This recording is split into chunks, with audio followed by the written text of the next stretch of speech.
Atos 17. Vou pedir você para ficar de pé, só quem puder, lógico. Atos 17, a partir do versículo 1 até o versículo de número 15. Atos 17, duas histórias esse texto nos revela. O início da pregação do Evangelho em Tessalônica e logo em seguida na cidade de Bereia. As pessoas em Tessalônica tiveram uma postura em relação à palavra de Deus, e em Bereia, judeus de Bereia tiveram uma postura diferenciada. Esse texto revela a marca, o que marcou a vida dos bereanos, atitudes que autenticam a nobreza de um cristão. Atos 17 nos diz assim a palavra de Deus: tendo passado por Anfípolis e Apolônia, chegaram a Tessalônica, onde havia uma sinagoga judaica. Segundo o seu costume, Paulo foi à sinagoga e por 3 sábados discutiu com eles com base nas Escrituras, explicando e provando que o Cristo deveria sofrer e ressuscitar dentre os mortos. E dizia: este Jesus que lhes proclamam é o Cristo. Este Jesus que lhes prego é o Cristo. Alguns dos judeus foram persuadidos e se uniram a Paulo e Silas, bem como muitos gregos tementes a Deus, e não poucas mulheres de alta posição. Mas os judeus ficaram com inveja, reuniram alguns homens perversos dentre os desocupados, e com a multidão iniciaram um tumulto na cidade. Invadiram a casa de Jason, em busca de Paulo e Silas, a fim de trazê-los para o meio da multidão. Contudo, não os achando, arrastaram Jason e alguns outros irmãos para diante dos oficiais da cidade, gritando: esses homens que têm causado alvoroço por todo o mundo, agora chegaram aqui, e Jason os recebeu em sua casa. Todos eles estão agindo contra os decretos de César, dizendo que existe um outro rei chamado Jesus. Ouvindo isso, a multidão dos oficiais da cidade ficaram agitados. Então receberam de Jason e dos outros a fiança estipulada e os soltaram. Logo que anoiteceu, os irmãos enviaram Paulo e Silas para Bereia. Chegando ali, eles foram à cidade judaica, à sinagoga judaica. Os bereanos eram mais nobres. Os bereanos eram mais nobres do que os tessalonicenses. Em outra versão, os de Bereia eram mais nobres do que os de Tessalônica, pois receberam a mensagem com grande interesse, examinando todos os dias as Escrituras, para ver se tudo era assim mesmo. E creram muitos dentre os judeus, bem como dentre os gregos, um bom número de mulheres de elevada posição, e não poucos homens. Quando os judeus de Tessalônica ficaram sabendo que Paulo estava pregando a palavra de Deus em Bereia, dirigiram-se também para lá, agitando e alvoroçando as multidões. E imediatamente os irmãos enviaram Paulo para o litoral, mas Silas e Timóteo permaneceram em Bereia. Os homens que foram com Paulo o levaram até Atenas, partindo depois com instruções para que Silas e Timóteo se juntassem a ele, tão logo fosse possível. Senhor, nós estamos aqui nesta manhã com o nosso coração aberto.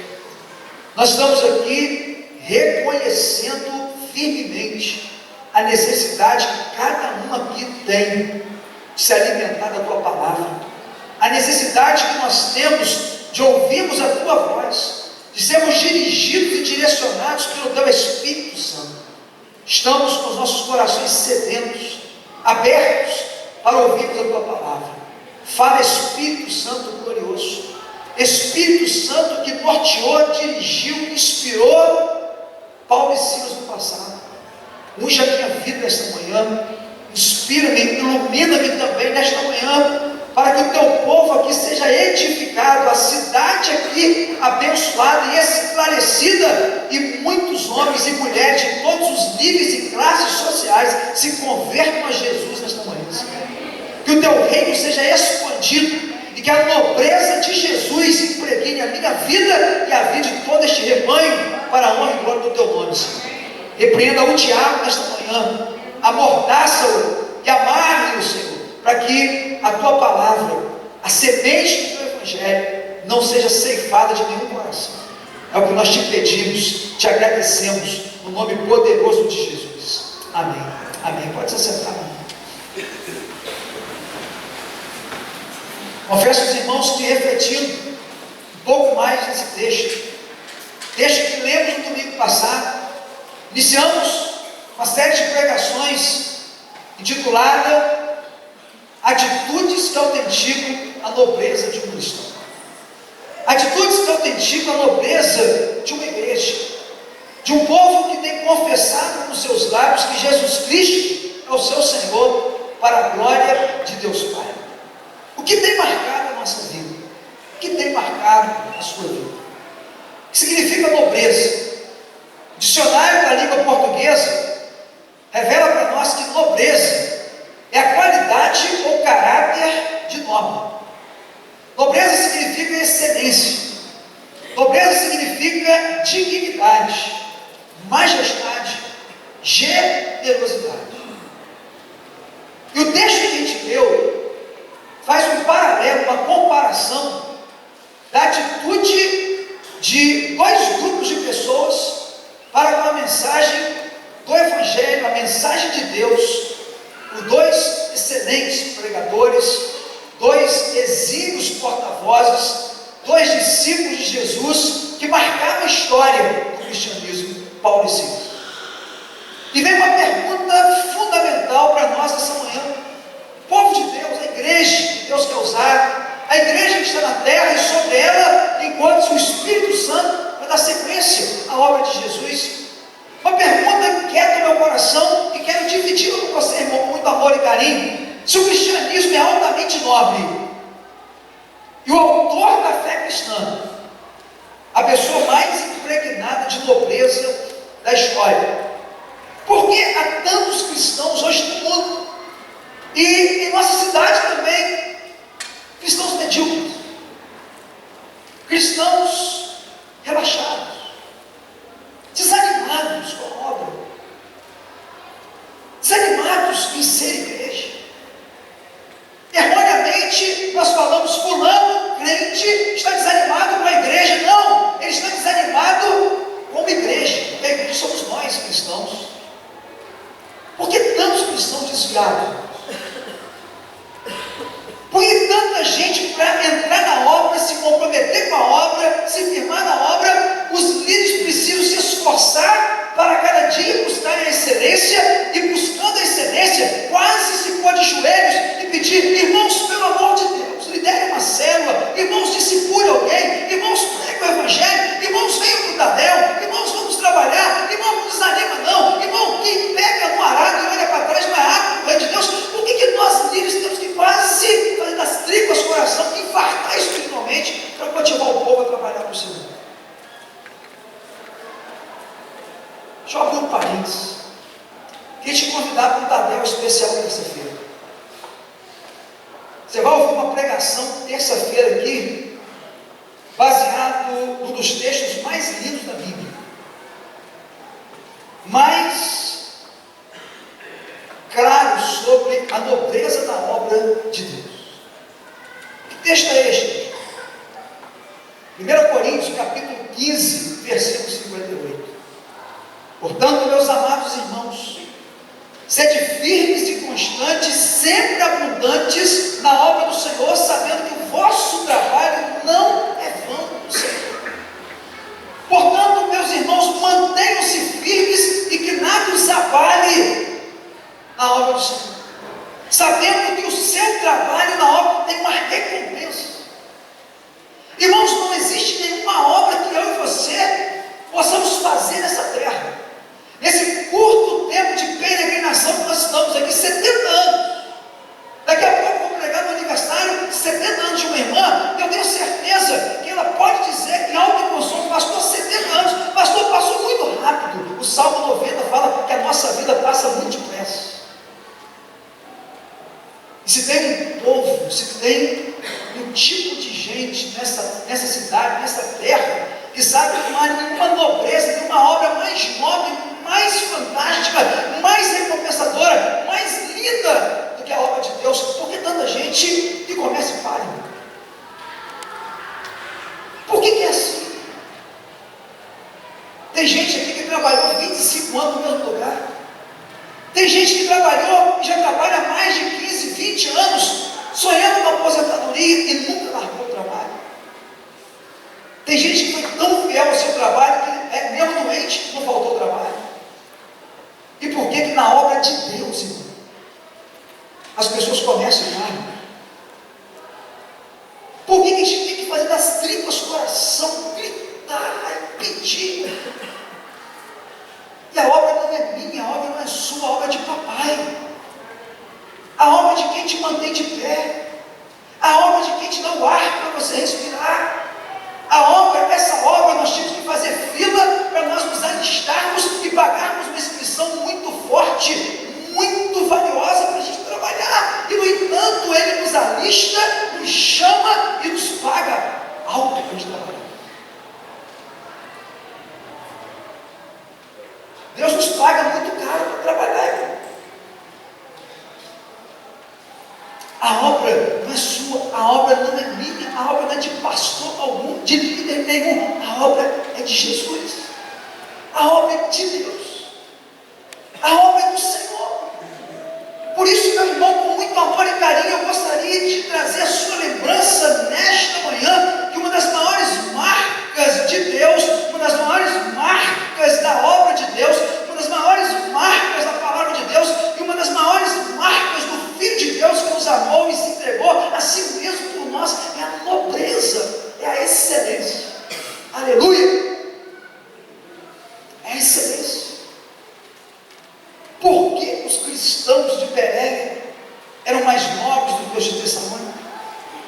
Por que aquelas pessoas que tiveram a mesma oportunidade, os mesmos preletores, no mesmo tempo, na mesma hora, chegaram ali para expor as Escrituras, para falar do que o Antigo Testamento apontava, para revelar para eles a grandeza, a magnitude do Cristo que foi morto e ressuscitou ao terceiro dia com grande poder e glória, para dar uma vida abundante, uma vida eterna, chamados a uma obra maravilhosa, ao desempenho de uma vocação tremenda? Por quê? Que os de Bereia foram diferentes. Em primeiro lugar, eu quero te lembrar nessa manhã, nível de interesse pela pregação diferenciado. Você pode repetir comigo? Nível de interesse pela pregação diferenciado. Eu quero te lembrar isso e bater nessa tecla, para que a gente ame a pregação, ame a palavra de Deus. Como crerão se não há quem pregue? Aprove a Deus salvar as pessoas. Um dia eu fui salvo, você foi salvo, minha irmã, meu irmão, pela loucura da pregação. E como as pessoas serão salvas se não há quem pregue? Para onde iremos nós? O texto diz que os bereanos, irmãos, receberam a mensagem com grande interesse, um nível elevado. Uma outra versão diz: receberam a palavra com toda a avidez, ímpeto, ânsia, avidez, força. O nível de interesse, avidez dos bereanos por ouvir e receber a mensagem suplantou os de Tessalônica. Em Tessalônica, lembramos, irmãos, muitos judeus, por motivo de orgulho e preconceito, se recusaram a ouvir a mensagem do Evangelho. Já os bereanos foram mais nobres. Nobres por quê? Eles estavam intensamente interessados na nova mensagem de Paulo e Silas. Eles queriam compreender as coisas por si mesmos, então eles não abriam mão de ir lá conferir as Escrituras. E quando nós paramos aqui na semana passada, eu chamei a atenção da igreja com carinho e disse: irmãos, algumas lições nós podemos e devemos aprender com esse interesse, esse nível de interesse pela pregação diferenciado, que em nenhum outro lugar da Bíblia eu me lembro que Deus tenha usado alguém para escrever. Os de Laodiceia eram mais nobres do que os de Esmirna. Os de Sardes eram mais nobres do que os de Éfeso. Não, em um único lugar, a única revelação no início da igreja cristã na terra, nós encontramos aqui: os de Bereia eram mais nobres do que os de Tessalônica, e não nasceu, pelo menos nesse período, uma igreja tão forte, tão linda em Bereia. Tessalônica, como na Seria de Filipos, na Galácia e em muitos outros lugares. Algumas lições importantes eu quero trazer à sua lembrança nesta manhã.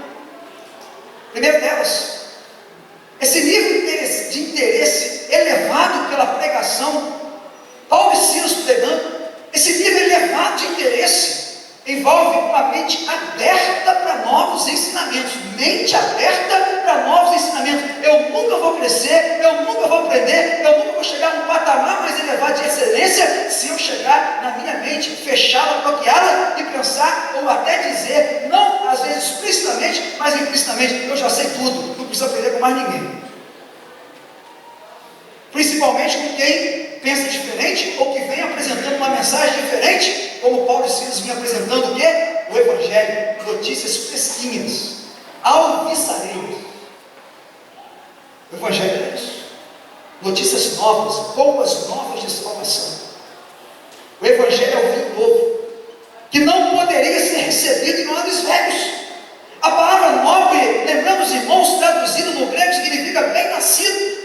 Mente nobre, mente aberta, e mente nobre, mente aberta, ninguém teve mais e ninguém continuou tendo do que Jesus Cristo. E Paulo escrevendo aos Coríntios diz, agora nós podemos compreender as coisas espirituais, e nós temos o quê? A mente de Cristo, a mente de Jesus. Amém ou não? Você tem ou não tem a mente de Cristo? Hein? Então glória a Deus, você é uma mente aberta para novos ensinamentos, mente aberta para aprender de Deus a cada dia, aprender de mim que sou manso e humilde de coração. Eu preciso confessar a você, embora pastoreando a igreja há quase 20 anos, procuro estudar a Bíblia, preciso estudar muito mais, eu não sei quase nada ainda em relação a tudo que Cristo tem ensinado e que o Espírito Santo tem me revelado. Eu até fico pensando, Deus, como é que só coloca uma pessoa que tem tanto para aprender? Mas tem tanto para aprender de Jesus, tem tanto para receber de Deus, tem tanta coisa para aprender do Senhor, tanta coisa nova, tanta coisa que a gente não sabe. Como é que só foi para pastorear um povo? Não sei se também é assim. Esse nível de interesse diferenciado pela palavra de Paulo e Silas envolve quebra de paradigmas. Quebra de paradigmas. Às vezes um modelo que nós tomamos para nortear a nossa vida. Algumas coisas que a gente herdou de berço, herdou de família, aprendi em si, passaram para mim, de tradição em tradição foi passando, se tornou um paradigma, um modelo na minha vida. Os bereanos decidiram ser diferentes dos judeus, meus irmãos de Tessalônica, porque os judeus de Tessalônica, eles eram escravos do preconceito. Nós falamos sobre isso aqui semana passada, escravos do preconceito. E Deus conhece o nosso coração. Deus conhece se você tem preconceito de alguém, preconceito de algo, preconceito de gente que pensa diferente. Se você é alvo de preconceito, eles quebraram esse paradigma. Eles tinham inveja, eles tinham soberba, eles tinham arrogância, eles se sentiam melhores. Eles viram Paulo e Silas cheio de autoridade, cheio de poder, cheio de autoridade. Paulo tinha muito poder, Paulo tinha muita unção. Ele passava, as pessoas ficavam ali curadas, só de ver a sua sombra e passar, a sombra de Paulo curava. Paulo expulsava demônios. Já Paulo chega numa cidade e chega alguém e vai falando, e vai falando, e vai falando. Ele sem discernimento, ele falava verdades, mas era um demônio falando através da pessoa, e Paulo repreendeu. O outro chegou e disse, Paulo eu conheço, Jesus eu sei quem é, e Paulo eu sei também quem é, conheço. Não, você quem é você? Jesus eu conheço, Paulo eu conheço. Paulo era conhecido no mundo espiritual pelos demônios, pela autoridade que ele tinha, pelo revestimento. Eu aprendo, irmãos, que esse nível de interesse, quando nós temos um nível diferenciado pela mensagem, pela palavra de Deus, isso envolve vontade de crescer, de adquirirmos novas experiências com Deus. E aqui eu quero te lembrar, porque durante a semana teve uma repercussão positiva nas células, quando as pessoas começaram a se questionar. É verdade, quando eu estava no mundo, eu podia ser intitulado de PhD em pecado, em falcatrua, em coisas erradas, em mentira. Sou doutor em mentira, fui doutor em mentira, tenho doutorado em prostituição, tenho doutorado no tráfico de drogas. Quanta gente teve experiências com o mundo da criminalidade, com o mundo da pornografia, com o mundo do pecado, com o mundo da mentira, com o mundo da fofoca, com o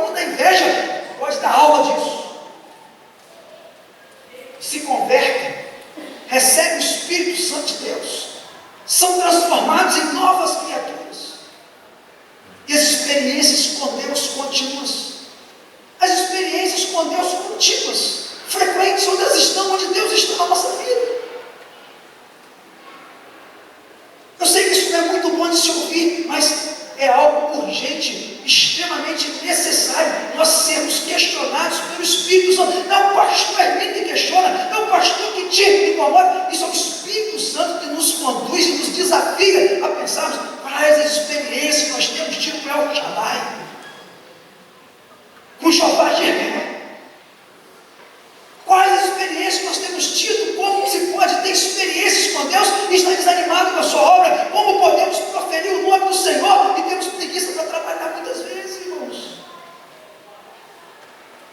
É o Espírito Santo que nos questiona. É o Espírito Santo que intercede por você, por gemidos inexprimíveis, que nos leva a essa questão essa manhã. Esse nível de interesse diferenciado pela pregação de Paulo e Silas é resultado de um coração isento de carnalidade. Até então, se havia carnalidade nos judeus de Bereia, eles começam a ouvir Paulo e Silas, eles começam a desarmar, eles começam a se desarmar, eles começam a abrir mão. Eu gosto muito dessa palavra acerca dos bereanos, disse que um grande pregador do século XVII, estudioso da Bíblia, grande comentarista bíblico dos seus dias, ele disse que os bereanos tinham uma melhor disposição. Os bereanos tinham uma melhor disposição, não se tendo mostrado tão amargos, morosos, lentos, devagar e tão mal inclinados para tudo que não estivesse de acordo com a sua mentalidade. Eles nem julgaram previamente a causa e nem se deixaram arrastar pela inveja contra os seus expositores, Paulo e Silas. Nota que Tessalônica eles tinham inveja, eles invejaram Paulo e Silas expondo as Escrituras. Imagina Paulo e Silas expondo as Escrituras, que banho de aula, que banho de Bíblia, irmão.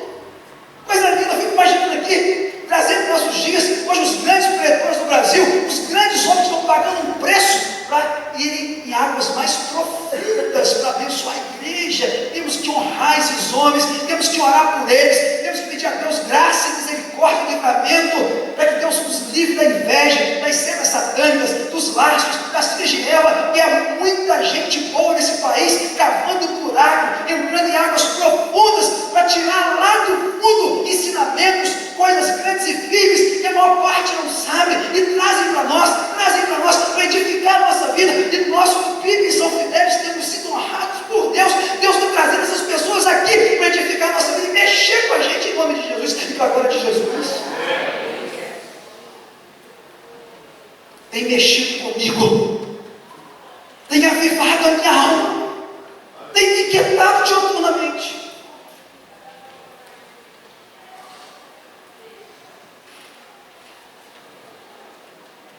Qual o seu nível de interesse pela pregação, irmão?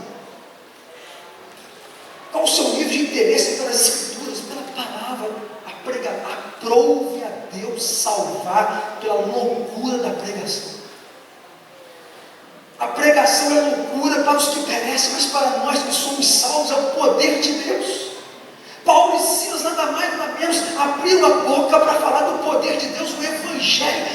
Não me envergonhe do Evangelho, o poder de Deus. Não há nada mais nobre, não há nada mais marcado por tanta excelência do que o Evangelho. O Evangelho é notícia alvissareiras. O Evangelho é a única mensagem que preenche o buraco do coração humano causado pelo pecado. O Evangelho é a única doutrina. O Evangelho é um conjunto de respostas que todo homem precisa encontrar para não dar um tiro na cabeça, não acabar com a sua vida. O que Satanás mais quer é que as pessoas acabem com a sua vida. Ele sabe que vão direto para o inferno. É o que está acontecendo no Quebec, com alto índice de suicídio, que as pessoas chegam no momento e elas não mais conseguem ser preenchidas por drogas, por maconha, por prostituição, por dinheiro, por riqueza, pelo privilégio de viver num país de primeiro mundo, socialmente, politicamente, economicamente, financeiramente, mas um país miserável espiritualmente, que nós somos milionários aqui nessa terra e não damos devido valor. Não damos, irmão. Não damos, irmão. Mas em segundo e último lugar, a mensagem não termina hoje, mas a segunda razão simples termina aqui. Por que os cristãos de Bereia eram mais nobres do que os de Tessalônica? Se a mensagem era a mesma, os pregadores eram os mesmos, os dias de culto dos mesmos dias eram sábados Cristo ressurreto, Cristo que venceu a morte. Por quê, irmãos? É simples. Se aprender isso aqui, você não precisa ser um exegeta. Esse um conhecedor das línguas originais, hebraico, grego e aramaico, das escrituras sagradas. Precisa. Só precisa parar um tempo diante de Deus e abrir o coração, e ler, reler, meditar, ruminar e questionar por que eles eram nobres e os outros não eram. Se eu tivesse naqueles dias vivendo lá, eu seria um bereano ou eu seria um tessalonicense? É só você se apresentar diante de Deus com esse coração aberto. E Deus que sonda e conhece os nossos corações, é tudo pelo coração, irmão. Deus trabalha olhando para o seu coração. Por que Deus era com José? Tudo que José fazia, prosperava. E a mão do Senhor era com José. Tudo que aquele camarada jovem colocava a mão ia para frente, irmão, prosperava, irmão. E José tinha um coração ensinado, um coração aberto, uma mente aberta, um temor lindo, maravilhoso, sadio, um medo sadio. É um medo sadio. Como posso eu cometer este grande mal e pecar contra o meu Deus? Isso é um medo saudável. É um medo sadio. É um medo que Deus é glorificado. É um medo que não adoece, é um medo que não enlouquece. Mas é um medo que te deixa mais prudente, mais ligado, mais ressabiado, mais dependente, mais conectado. Isso é um medo abençoado. É um medo que resulta em nobreza. José foi o camarada mais nobre do Egito. E tinha a profissão, o ofício menos nobre. Preste atenção nisso. O camarada que se torna o camarada mais nobre de uma nação, tendo o ofício menos nobre e honrado, segundo a visão daquele país. Porque se você não sabe, para os egípcios, o ofício mais michuruco, desculpa a expressão, o ofício menos honroso, o ofício que um pai jamais gostaria que o filho tivesse no futuro, o ofício é pastor de ovelhas. E Deus pega, honra as intenções do coração deste menino, honra as atitudes, tanto internas como os comportamentos manifestos, a casca do ovo que se quebra, e a gema que é invisível, que pode simbolizar nossas atitudes, o que a gente pensa, o que a gente sente, que só Deus sabe, e agora a casca do ovo, a manifestação do comportamento dele. E Deus pega esse menino e torna esse menino o camarada mais nobre numa nação que diz a sua profissão, o seu ofício é desonroso, nós não queremos seguir. Pastor de ovelhas de Deus nos livre. Segundo lugar, irmãos, os cristãos de Bereia eram mais nobres que os de Tessalônica. Sabe por quê, irmãos? Simples. Por causa do tempo diário dedicado ao exame das Escrituras. Você pode repetir comigo? Tempo diário dedicado ao exame das Escrituras. Mais uma vez, tempo diário dedicado ao exame das Escrituras. A gente examina tudo, irmão. A gente gasta tempo hoje com tanta coisa, irmão. Mas eu não sei se você hoje poderia chegar para Deus e falar: Deus, muito obrigado, porque o meu tempo diário com o Senhor, o meu tempo diário com a tua palavra está crescendo, aleluia, está crescendo, aleluia, está crescendo. Não sei se você pode dizer isso hoje, ou se você não tem conseguido, porque as coisas do mundo têm te consumido, têm te sufocado.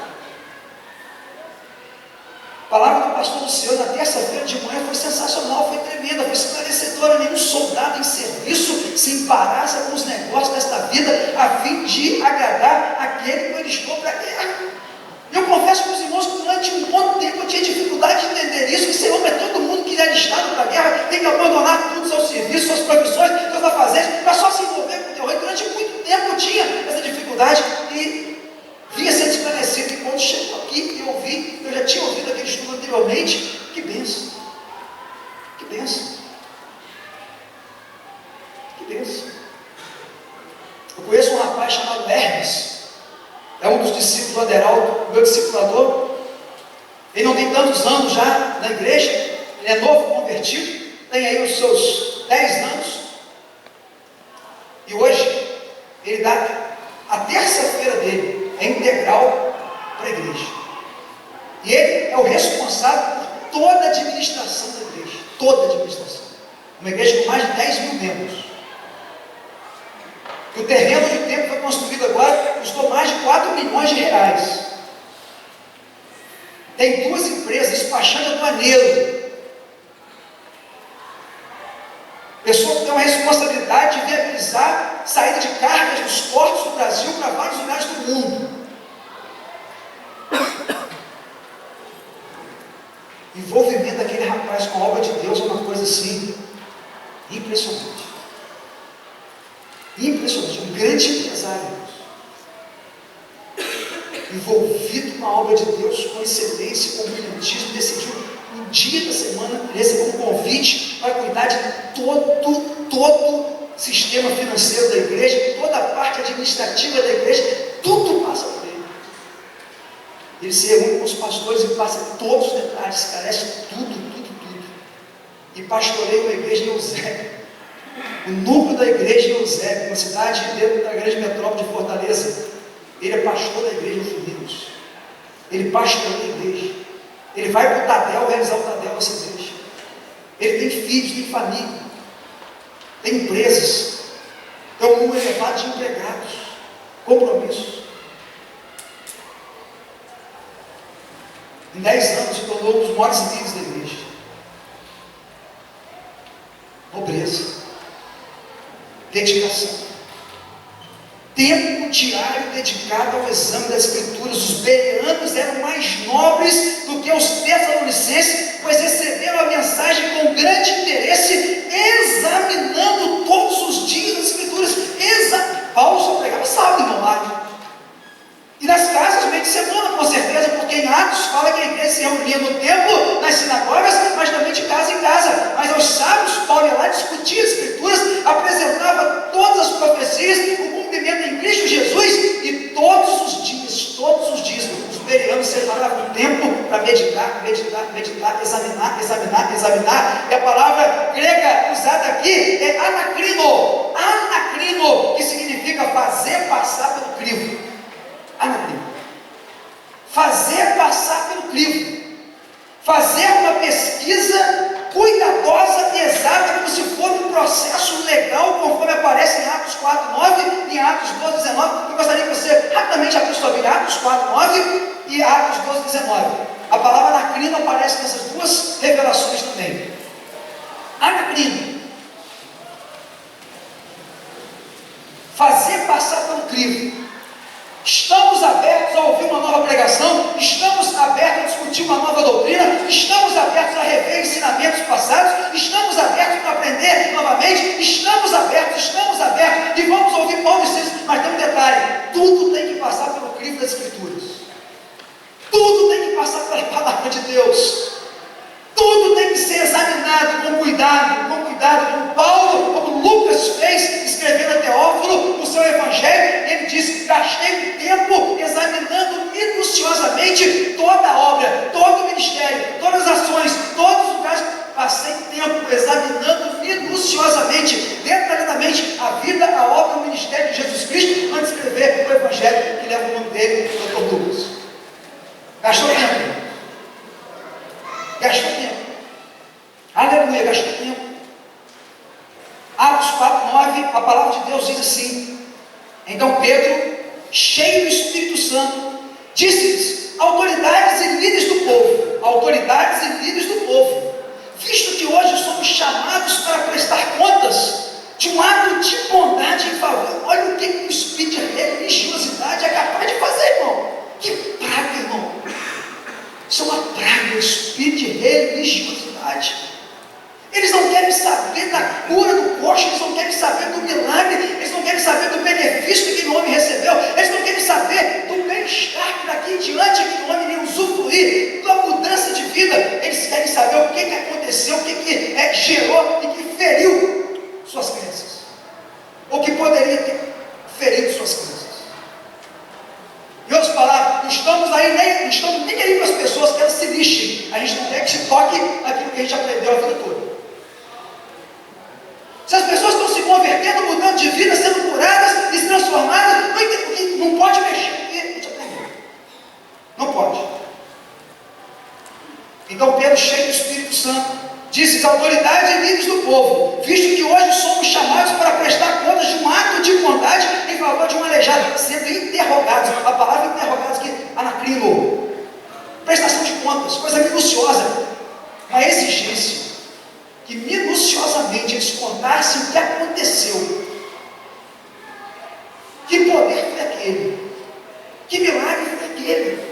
Anacrino, interrogados, inquiridos, interrogados acerca de como ele foi curado. Uma interrogação, um tribunal, irmão.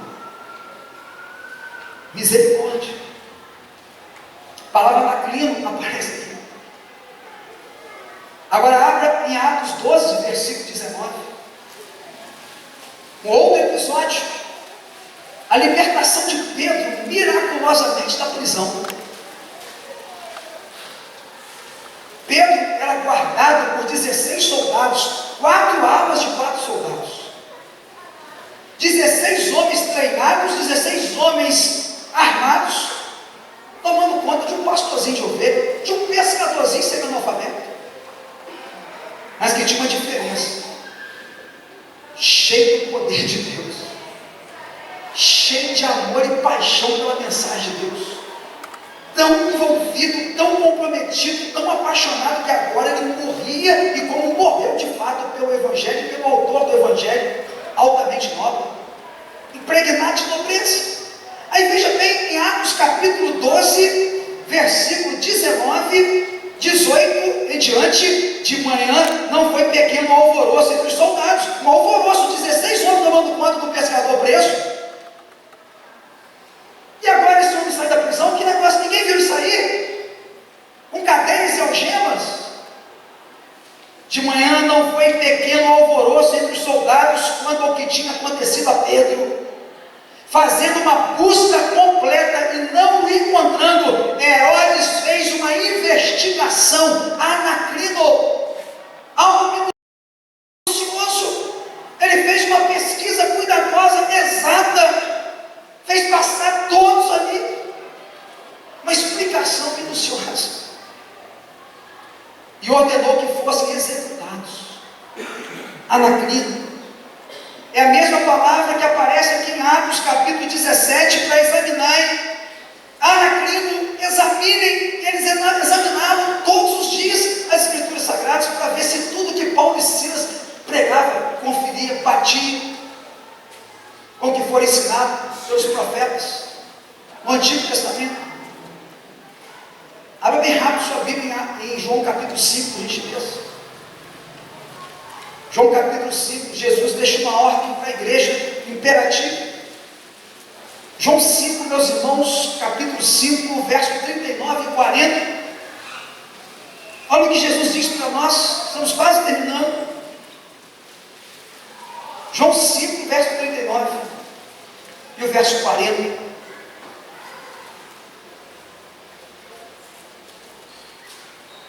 Capítulo 5 começa com a cura, junto ao tanque de Betesda, aquele paralítico que esperava alguém vir e colocá-lo na água, porque tinha ali um mito ali que o anjo vinha de vez em quando, balançava a água, e quem entrasse primeiro era curado. Depois Jesus fala sobre a vida por meio dele. Não há vida fora de Jesus, não há vida fora da vida. E termina o capítulo falando dos testemunhos acerca de Jesus. E ele vai, e no verso 39 ele diz assim: vocês estudam cuidadosamente. Numa outra versão, examinai as Escrituras, porque julgais ter nelas a vida eterna, e são elas que testificam de mim. E na NVI diz assim: vocês estudam cuidadosamente as Escrituras, porque pensam que nelas vocês têm a vida eterna, e são as Escrituras que testificam, testemunham a respeito. Contudo, vocês não querem vir a mim para ter vida. Vocês estudam as Escrituras, sabem as Escrituras, sabem que todas as Escrituras apontam para mim, e agora eu cheguei, eu vim, estabeleci o reino, e vocês não querem vir a mim para ter vida. Que contradição é essa? É isso que eu estou falando para eles. Examine as Escrituras, vai examinando. faça tudo passar pelo crivo. Olha aí, se estão apontando, se não sou eu o Cristo, ungido. 1 Tessalonicenses capítulo 5, versículo 21, tem uma outra palavra muito importante, especial para nós nessa manhã. Primeira carta de Paulo aos Tessalonicenses, capítulo 5, a partir do verso 19, que pode ser o verso que vamos estudar logo mais à noite. Não apaguem o espírito, não tratem com desprezo as profecias, mas ponham à prova, faça passar pelo crivo todas as coisas, ponham à prova, examine tudo, fiquem com o que é bom, fiquem com o que edifica, retenha o que é bom, afastem-se de toda espécie de mal. Irmãos, preste atenção nisso em nome de Jesus. Os cristãos de Bereia, preste atenção nisso, isso é muito forte. Meninos que querem ser mais do que vencedores, rapazes que querem ser mais do que vencedores, irmãos, casais, famílias inteiras que querem ver os seus filhos servindo a Deus, querem ver sua família na presença de Deus. Preste atenção nisso. Os cristãos de Bereia tinham um fator primordial, diferenciador, que fez com que eles fossem mais nobres, mais excelentes. Os cristãos de Bereia ensinam para nós, Bíblia e São Fidélis, hoje no século 21. Nós pastores, líderes de célula, anfitriões, os cristãos de Bereia ensinam para nós que as Escrituras e nada mais, vamos falar juntos? As Escrituras e nada mais, vamos falar bem forte? As Escrituras e nada mais, as Escrituras e nada mais, é o que deve ditar e determinar o que cremos, o que fazemos e como andamos. Amém? As Escrituras, agora com a revelação, com o cânon todo fechadinho em Apocalipse. Paulo diz: se um anjo do céu descer e ensinar um outro evangelho, seja anátema. Se eu mesmo decidir pregar um outro evangelho que já foi anunciado, revelado, seja maldito. A palavra está aqui fechada. Os cristãos de Bereia, eles tiveram discernimento, a visão, sabedoria, determinação. Nada mais do que as Escrituras. É o que dita e determina o que cremos, o que fazemos, o que somos e como nós andamos e por onde nós andamos. E o último texto desta manhã, eu quero ler com você, Colossenses 2. Último texto. Só você voltar um pouquinho as páginas de Tessalonicenses, Colossenses 2. Colossenses capítulo 2, a partir do versículo 6. Irmãos, que palavra abençoada, irmão. Veja bem, olha o que Paulo está dizendo para nós, em primeira mão, para os irmãos da cidade de Colossos.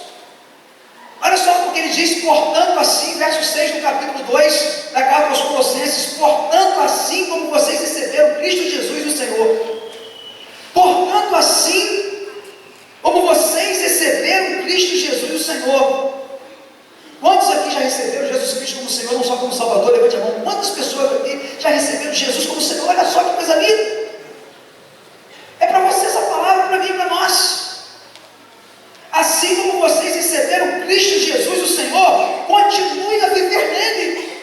E outra versão, assim também andai nele, andai nele, andai nele. E como é? Ou o que significa, pastor, andar nele? Permanecer nele. No verso 7, Paulo diz: enraizados. Vamos falar juntos? Enraizados. Enraizados. O que significa enraizado? Não viver na superfície. Amém? Enraizado. Enraizado é você ser um cristão que não vive na superfície.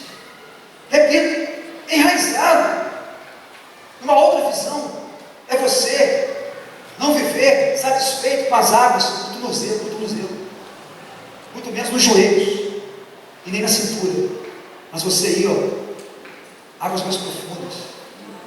Qual foi o dia que você deu um mergulho? Qual foi o dia que você deu um mergulho numa água mais profunda? Qual foi a última vez que você não se contentou com as águas do tornozelo, do joelho, irmão? Entenda uma coisa, com as águas do tornozelo, a experiência com a água do mar é uma. Com as águas do joelho, a experiência é outra. Com as águas da cintura já é outra. Mas as experiências no mais profundo, essas são poucos. Quem tem medo nunca vai ter. Quem não tem ousadia nunca vai ter. Você vai morrer, você vai para o céu, você experimentar o melhor de Deus aqui na terra, o melhor de Deus está nas profundezas. Aleluia. O melhor de Deus está nas profundezas. Enraizado. Sabe o que Paulo fala enraizado? Não para aí, que ele queria alcançar todas as pessoas mais simples da igreja, os lavradores, o povo do interior, as pessoas que não tiveram recursos para estudar, para sair da sua terra, para avançar, para ir para as escolas e abrir mais a mente, serem poliglotas, como os gregos, aprenderem filosofia, estudarem, enraizados. Mas ele não para aí, ele usa um outro termo, edificados, é o termo da construção civil, para os engenheiros, para os doutores, para aqueles que estudaram mais, para aqueles que avançaram mais nos livros, e posso entender que tantos não avançaram, quantos que avançaram, tantos mais simples, quanto os simples que foram mais complexos nas áreas acadêmicas e intelectuais, posso entender que vida com Jesus é vida enraizada e vida edificada com profundidade. Repita comigo: vida com Deus é vida com profundidade. Vida com Deus é vida com profundidade. Vamos lá juntos? Vida com Deus é vida com profundidade. Vida com Jesus é vida nas profundezas. Assim como vocês receberam Jesus como Senhor, continue a viver nele, enraizados, edificados nele, firmados na fé, como foram ensinados, transbordando de gratidão. Irmão, a gente só agradece no dia de festa, a gente só canta um louvor no dia bom. Irmão, se você não procurar ter uma vida enraizada, escuta eu te falando, se você e eu, se nós não procurarmos ter uma vida enraizada, nós só vamos ter alguns momentos de gratidão, mas transbordar de gratidão é impossível. Transbordar de ação de graças e viver agradecendo a Deus por tudo e crendo que a nossa vida encontra-se nas mãos dele, que ele tem um domínio absoluto, ultra circunstancial sobre nós. Transbordar de gratidão só é possível quem tem uma vida enraizada e edificada e que tem mergulhado em águas mais profundas. Fora disso, você não vai conseguir agradecer. E se um vento mais forte vier, você vai blasfemar. Você vai blasfemar. Mas vai mesmo. Você vai apostatar, irmão. O que é apostatar? Abandonar a fé, dar de mão a Deus e falar: o Senhor é cruel, o Senhor não é um Deus bom. Irmão, eu não conheço o pastor Dilon pessoalmente. Eu não conheço a cantora Extra pessoalmente, nunca vi pessoalmente. Mas eu sei que aquela família é uma família de Deus. Eu sei que aquela moça, desde a sua adolescência, ela encanta e edifica o Brasil todo com as suas canções. Irmão, pensa numa família com 2 filhos lindos. Pensa numa família linda, abençoada. Irmão, eu tenho sofrido com aquela família. Eu não tenho vínculos de amizade com eles. Eu não tenho. Estava vendo um vídeo ontem que elas fizeram no cemitério. Um vídeo que elas fizeram no cemitério. Eu fiquei assim: meu Deus, que perda. Aquele garoto de 17 anos, outro bonito, outro irmão, meu Deus do céu. Aquele pai, aquela mãe, estupidamente perder aquele filho com uma bactéria nojenta do diabo, tem raiz em Satanás, porque tudo que vem para matar tem raiz em Satanás, irmão. Nada que vem para matar tem raiz em Deus. Deus é Deus de vida, soprou em nós o fôlego da vida. Tem muita gente que não tem uma vida enraizada com Deus, na hora difícil, na dor da separação, não consegue atribuir ao diabo e ao pecado a causa da morte ou da separação, e quer julgar e questionar Deus. Quer julgar e questionar Deus. Quem julga e questiona Deus é gente que tem uma vida superficial, descrente. Descrente. Pensa no cara que de longe, que nunca teve contato com a família, que ficou chocado, fui eu. Fiquei pensando naquilo. Onde eu penso, vejo, meu Deus, que dor, que sofrimento desses pais. E eles, em momento algum, blasfemam. Os ímpios blasfemam, os ímpios criticam, os ímpios entram na rede social e começam a criticar. Porque a vida é com Deus. Para os ímpios é uma loucura. Louvar a Deus pela perda de um filho é doideira. Mas deixa eu terminar com o último texto. Eu disse que era o último, mas era o último no culto 7:15. Eu esqueci de ler o Salmo primeiro. Vou terminar com o Salmo primeiro. Deixa eu ler o Salmo primeiro para você. Não dá para ir embora sem ler o Salmo primeiro. Vamos lá. O Salmo primeiro. Olha o que a Bíblia diz.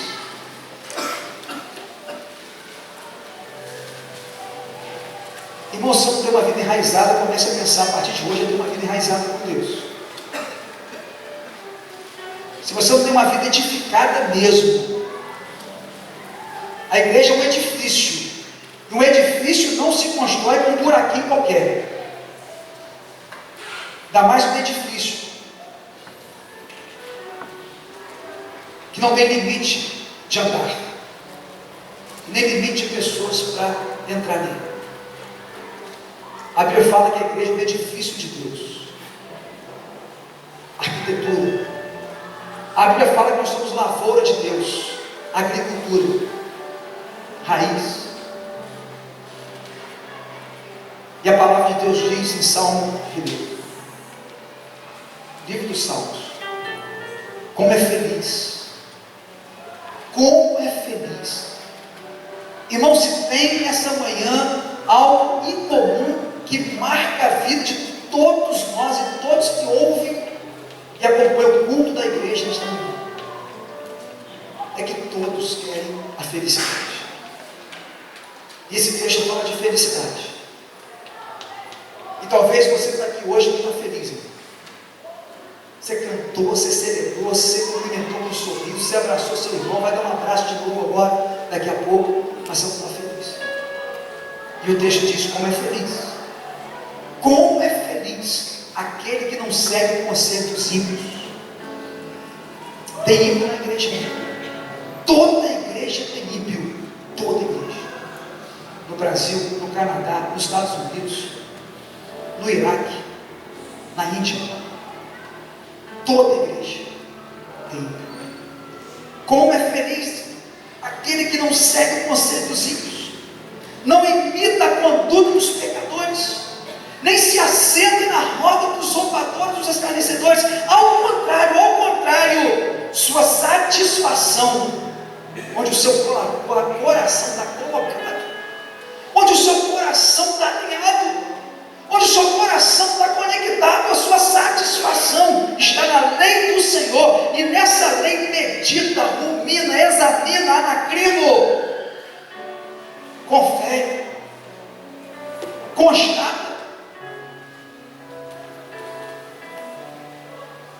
Sua satisfação está na lei do Senhor, e nela medita dia e noite. É como árvore plantada à beira de águas correntes. Não é uma árvore plantada ou estagnada em águas sujas. Água suja é bactéria, água suja é nociva, água suja é prejudicial, água suja é sinônimo de doenças, água suja fede. Jesus comparou a sua igreja e os seus discípulos com árvores. Árvores. Jesus disse que eu sou uma árvore. Jesus disse que você é uma árvore. E uma árvore boa não pode produzir maus frutos. E uma árvore má não pode produzir bons frutos. Nós somos árvores. Onde nós estamos plantando? Qual é a água hoje que serve a nossa árvore? Qual é a água? É como a árvore plantada à beira das águas correntes. Dá o seu fruto no tempo certo, Kairos, tempo de Deus, na hora certa. O fruto não vem um minuto antes, o fruto não chega depois, o fruto é na hora certa. Ou seja, tudo que acontece na nossa vida é no tempo certo, na hora certa, é sobre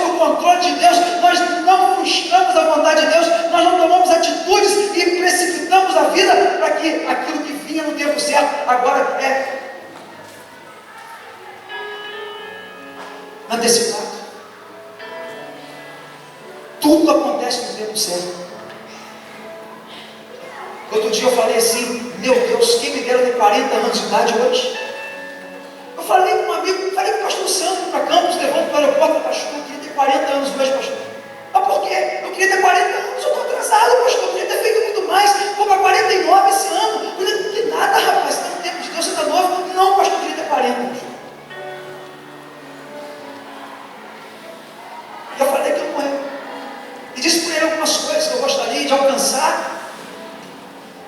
Disse para ele, pastor, eu tenho pressa. Então eu disse para ele no dia que eu tenho pressa. Eu queria ter 40. Mas depois o Espírito Santo falou assim, não.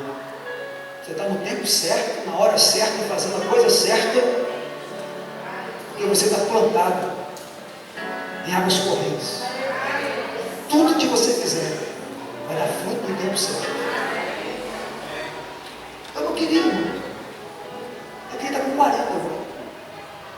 Eu queria estar vivendo tudo que eu estou vivendo hoje no ministério, toda a visão que eu tenho recebido, todo o conhecimento, tudo que eu tenho visto, onde eu tenho aqui, estar com 40. Estar com 40. E terminando o texto diz, tudo que faz prospera, vai para frente. Não é o caso dos ímpios. São como a palha que o vento leva.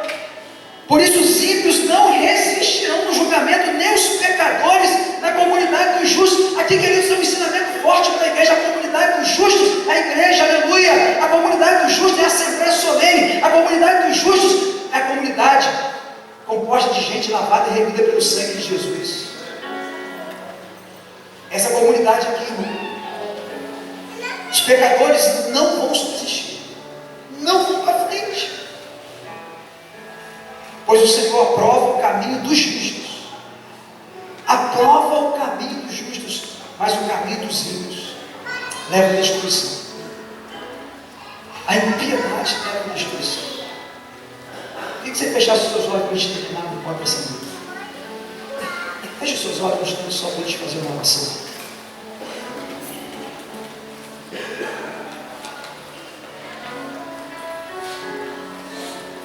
Eu vou te perguntar mais uma vez. E essa pergunta eu tenho feito constantemente a mim. O interesse pela mensagem de Deus, o interesse pela pregação. Qual é o seu interesse? Esse ano nós teremos ainda muitos encontros para estudar a Bíblia, muitos encontros para pregações preciosas. Terça-feira vai ter uma pregação aqui que vai mudar a visão de quem vê sobre a obra de Deus, sobre a obra de Deus.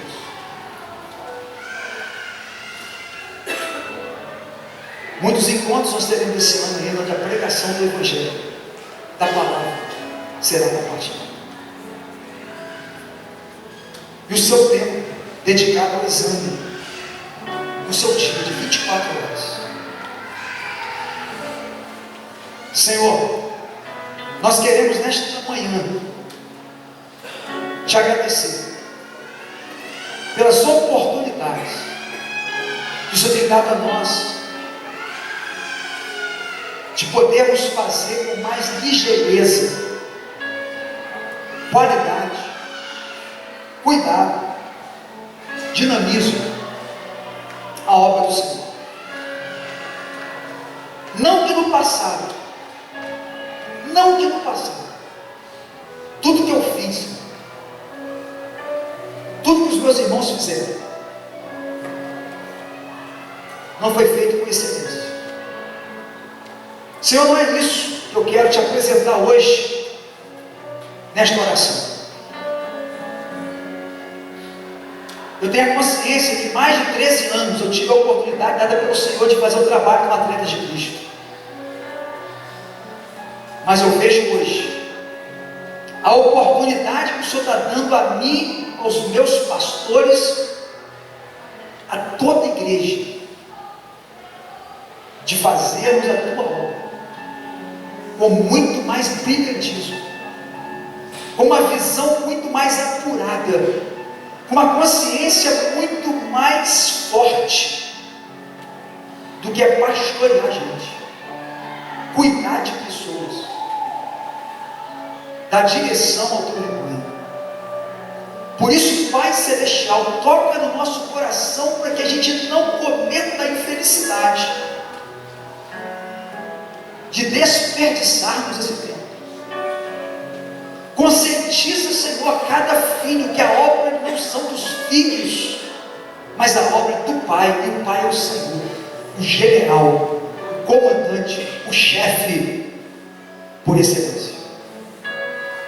Dá a nós dinamismo, dá a nós ciência de que o casamento que nos aguarda, as bodas que nos aguardam, será impregnada de nobreza. A noiva não vai entrar com vestes sujas, não vai entrar mutilada, não vai entrar relaxada, descabelada, mal cheirosa. A noiva que vai casar-se com o cordeiro é uma noiva nobre, sobremodo excelente, digna, generosa, linda demais. Limpa a minha vida, porque eu quero estar lá. Limpa a minha vida a cada dia, porque eu quero estar neste casamento e vou estar com a minha família, e quero estar lá com todos os meus irmãos, com todo o rebanho que o Senhor me deu para cuidar, orientar, já por quase 2 décadas. Cuida de nós, toca nesta manhã, Espírito Santo, convence nesta manhã, Espírito Santo, desafia nesta manhã, Espírito Santo. Faça isso, Pai. Faça isso, Pai. E nos dê uma tarde abençoada. Nos dê uma noite aqui de celebração.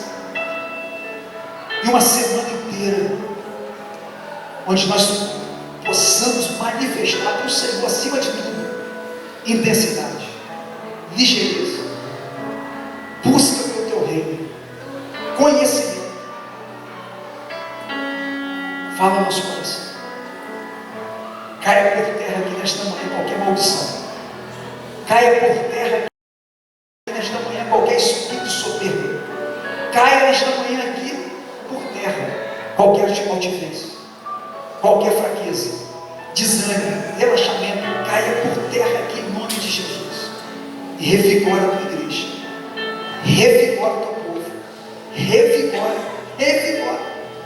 E visita os enlutados, visita os abatidos, visita com poder e graça nessa manhã, enxuga a lágrima, fortalece o coração, e dá a nós a felicidade, Senhor, de alcançarmos um tempo precioso de vida sobre esta terra, e os nossos filhos nos sepultarem, e nós não temos a dor de sepultar os nossos filhos. Tenha misericórdia. Quem tem ouvidos, Pai, ouça o que o teu Espírito diz. Nós te agradecemos pela rica oportunidade de gastarmos um tempo nesta manhã, assentados na tua casa, e poder te ver um pouquinho no teu alto e sublime trono. Muito obrigado. Em nome de Jesus, nós agradecemos. Amém. Fique de pé, meu irmão. Está de sol. Fique de pé. Você pode terminar com uma música. Eu queria que você desse um abraço no seu irmão aí e dissesse para ele assim: irmãos, vamos ser nobres. Diga para ele: vamos ser nobres, vamos ser cheios de nobreza, vamos deixar o Espírito